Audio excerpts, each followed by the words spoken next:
तो महाराष्ट्र धर्म घडवत असताना शिवछत्रपतीला उपदेश कोणी केला असेल तर या वारकरी संतांनी, रामदास स्वामींसारख्या महात्म्यांनी. अरे धर्मासाठी झुंजावे, झुंजवणे ख्यासी मारावे, मारिता मारिता घ्यावे राज्य आतुले, देश दोन्ही तुटके कुत्ते मारवणे घालावे परटे, देव दास पावटी फटते थय संशोध नाही. देव मस्तकी धरावा, अवघा हलकल्लोळ करावा, मुख घडवावा की बुडवावा, धर्म संस्थापनेसाठी किंवा धर्माचे पालन करणे, पाखंड खंडन हे चांबा करणे, नाम बीज वाढवावे नाम की राजा तुम्हाला धर्माचं पालन करायचंय, मला महाराष्ट्र धर्म घडवायचा, त्याचं बीज चहू दिशेने वाढवायचे, ते करण्यासाठी तुम्हाला जे करावं लागेल ते करा.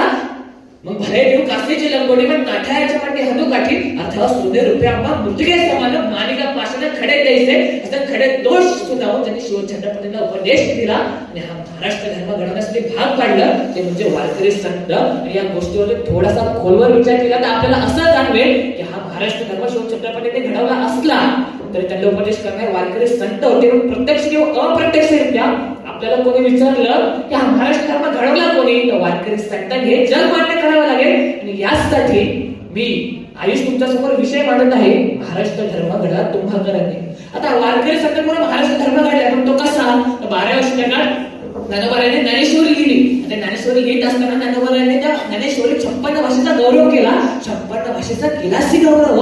तो 56 भाषेचा गौरव करत असताना 6व्या अध्यायात माझ्या मराठीचे बोलू कौतुके परी अभुक्तावनी पैसा जिंके ऐसे अक्षर लढे मेरे विना असं लिहून भाषेच्या जोरावरती धर्म टिकवला. आणि शास्त्र असं सांगते की धर्म कोणताही असू दे, त्या धर्माचा पाया संस्कृती परंपरा चालली ती त्या भाषेवरती अवलंबून असते. सर्वात प्रथम हा महाराष्ट्र धर्म भाषेच्या जोरावरती टिकवण्याचं काम कुणी केलं असेल तर ज्ञानोबा नामक वारकरी संतांनी. त्यांना ते एखादा धर्म घडल्यानंतर जितकी शांतता गरजेची असते तितक्या अशांततेचा स्वीकार सुद्धा. एकनाथ महाराजांवरती 108 वेळा ठोकला, पण तिथे शांततेचा स्वीकार करून या महाराष्ट्र धर्माला शांततेचा सिद्धांत शिकवला. आणि त्यानंतर गुरुकडे अध्ययन करत असताना काही यवन प्रवृत्तीच्या लोकांनी हल्ला चढवला. तो हल्ला दूर लोटण्यासाठी एकनाथ महाराजांनी हातात तलवारी घेऊन त्या यवन प्रवृत्तीच्या विरुद्ध लढा दिला. आणि महाराष्ट्र धर्म घडवताना शांतता गरजेची आहे, पण त्याच्या रक्षणाखातर हातात तलवार घेऊन अशांततेचा स्वीकार करणं सुद्धा गरजेचं आहे. हे या महाराष्ट्र धर्माला शिकवणारे एकनाथ नामक वारकरी संतच होते. त्याचा एखादा धर्म घडल्यानंतर सर्वात महत्वाचं, सर्वात गरजेचं काय असतं? त्या धर्माचं आचरण करून सात्विकतेच्या मार्गावरती चालणारी रयत, आणि त्याच रयतेला जोडून या धर्मात उत्तम व्यवहार उदास विचार वेचू नये किंवा ढेकणाच्या संगे हिरजो भंगाला अथवा विचाराकरिता वाया जाई काल लटिकेमुळे फजितीचे असे उपदेश प्रमाण समोर किंवा अभंग रचून त्या रयतेला महाराष्ट्र धर्माचं आचरण करून सात्विकतेच्या मार्गावरती चालायला शिकवणारे कोण होते? तुकोबा नामक एक वारकरी संतच होते. आणि जेव्हा या महाराष्ट्र धर्मामध्ये जाती जातींमध्ये उच्च नीचतेची स्पर्धा चालू होती, जाती जातींमध्ये हा महाराष्ट्र विखुरलेला होता, तेव्हा या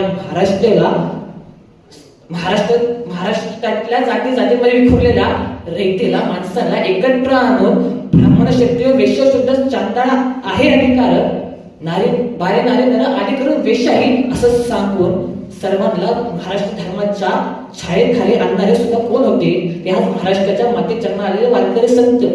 कितीतरी उदाहरण आहेत, कितीतरी प्रमाण आहेत, कितीतरी संत चरित्र आहेत, त्यावर सिद्ध होते या महाराष्ट्र धर्म घडवण्याचं काम.